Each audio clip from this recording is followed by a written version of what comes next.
My husband is furious at our daughter for turning down a boy after his accident, and now he's calling both of us shallow and ableist for defending her choice. So my husband and I have been arguing about this all day, and I need some outside perspective. My husband picked our daughter, Cindy, up from school, and he saw her speaking to a schoolmate that she had previously had a crush on.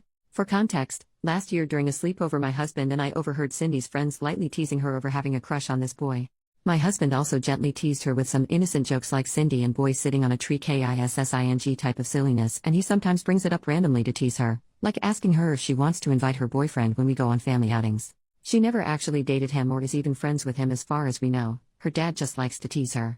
Anyway, apparently over the summer the boy was injured in an accident and he missed the first couple of weeks of school as a result. When my husband was picking her up, he saw them talking and noticed that the boy had significant scarring on his face and hand.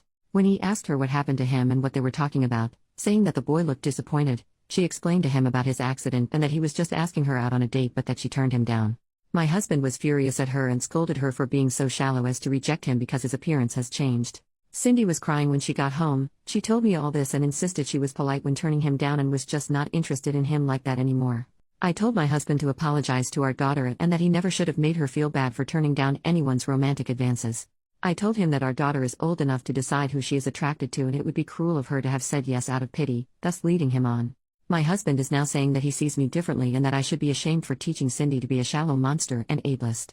He is also angry that I undermined him when he was scolding our daughter and says we should not undermine each other's authority when disciplining our child. I was not doing it to undermine him. I just think it's not healthy to make our daughter feel guilty and shamed for not being interested in someone. I do feel bad for the boy, but I don't think it is anyone's place, neither mine nor my husband's, to tell Cindy she has to date someone or she's a bad person. Am I out of line for thinking this? Because my husband seems to think so. Update 2 days later. Hi everyone. I got a lot of responses yesterday and I thought I should update on what happened since I posted. I wanted to address some things first that I saw in the replies. 1. Many comments were either implying or outright saying that if my daughter's reasons for turning down the boy, I'll call him Sam, were primarily because of the change in appearance after his accident, then that would mean my husband was right that she was a shallow monster and I was enabling her. This didn't sit right with me and hurt to hear. But people also pointed out that if the roles were reversed, and it was my daughter whose appearance had changed and was then rejected by a boy, then I would probably be livid at the boy, right? These comments stuck with me and really made me think more deeply about this whole situation, and I'm really glad I was asked these things because it made me realize what lessons I wanted my daughter to get from this situation. I realized that although I would be upset if this happened to my daughter, I would not be upset at someone for rejecting her so long as they treat her with respect and dignity. I would be upset at the unfair situation she was in, but I would never expect some random person to make it their mission to rectify this injustice at the expense of their own autonomy. I would instead comfort my daughter and explain to her that people are like puzzle pieces, not all of them fit together, and that just because a boy she liked wasn't her puzzle piece does not make her any less valuable or beautiful, and one day she might find someone who does fit well with her. 2. The lesson I wanted my daughter to learn from this was that she was not shallow for rejecting someone romantically regardless of the reason, even if it was physical. That everyone is owed human decency and respect, but not romantic affection. Denying someone equal respect and dignity because or their appearance would be shallow, but she did not do that. Her romantic affection is not a commodity to be distributed, it belonged to her and she is not obligated to be fair when it comes to who she wants to share it with. It belonged to her alone, and is a privilege she gets to bestow on someone she likes and who treats her well. 3. A lot of the comments really made me realize how important it is for Cindy to feel like her consent matters, because what could start with just going on a date she doesn't want to go on, could one day escalate into her being pressured or coerced into dangerous and traumatizing situations or abusive relationships. Thank you so much to the commenters who shared their stories, which helped me realize how important this was. 4. Some people claimed that I would likely leave my husband if his appearance changed, but sorry to disappoint you guys because I would never do such a thing. I love my husband so much, my relationship with him is stronger than just dating or a crush. We built a life together, and his appearance changing would not change that. We have been married for long enough that my attraction to him and love for him now go far deeper than looks. Maybe it would be a different story if we were just dating and barely knew each other, but things change once you make vows to each other to stick together in sickness or in health. 5. Many people are claiming that my husband is a monster and abusive. It may seem that way if all you know about him is this one situation, but he is a full human being. He does more for this family every day than I could ever express in one post. He has issues with anger and that he often says things he regrets during.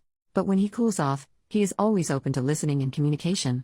I know now how damaging his teasing of Cindy about Sam was last year, and I will make sure that doesn't happen again, but I assure you all that this is something he has done out of ignorance and not malice. He loves Cindy to bits and would never intentionally do something to harm her.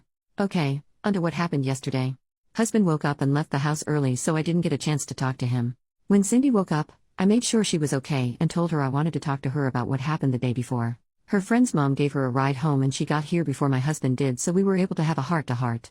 I told her that she doesn't need to explain to me or anyone why she changed her mind about Sam, and I explained to her all the things I mentioned above. That Sam was going through something very hard and she should be kind to him, but she does not owe him a date if she is not interested in him romantically.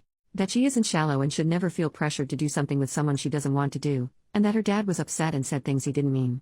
Even so, he still loves her and so do I. She was starting to cry, so I held her for a while. She told me she was upset more than anything that her dad thinks of her as a bad person. This broke my heart, and so I told her I would talk to Dad about this when he gets home. When my husband got home, I told him we needed to talk about yesterday. He didn't want to at first, but I insisted and told him it was about Cindy's well-being, as she was still upset about it and even thinks that her own father thinks she is a bad person. This upset him and he said of course he didn't think that. I basically explained to him my thoughts above, and although he was a bit resistant at first and insisted that he just didn't want Cindy to become a shallow person, he really listened when I explained to him how people might take advantage of her if she starts to feel like her consent and her desires don't matter. I didn't show him the post I made, but I wrote down some of the comments and stories and told them to him. I told him they were stories I found on Reddit from people who experienced something similar. I didn't show him my post because so many comments were unfairly painting him as a monster and I was worried it would make him defensive. I think it broke through to him because he was really upset at the thought of our daughter one day being manipulated into staying with someone who was hurting her. He went to talk to her privately in her room while I prepared dinner, and afterwards she seemed a lot happier and was joking around with her dad again. Today, they're both planning to go bowling together as well. Thank you everyone for the advice, the stories, and for motivating me to stick to my decision to defend Cindy. You guys are awesome.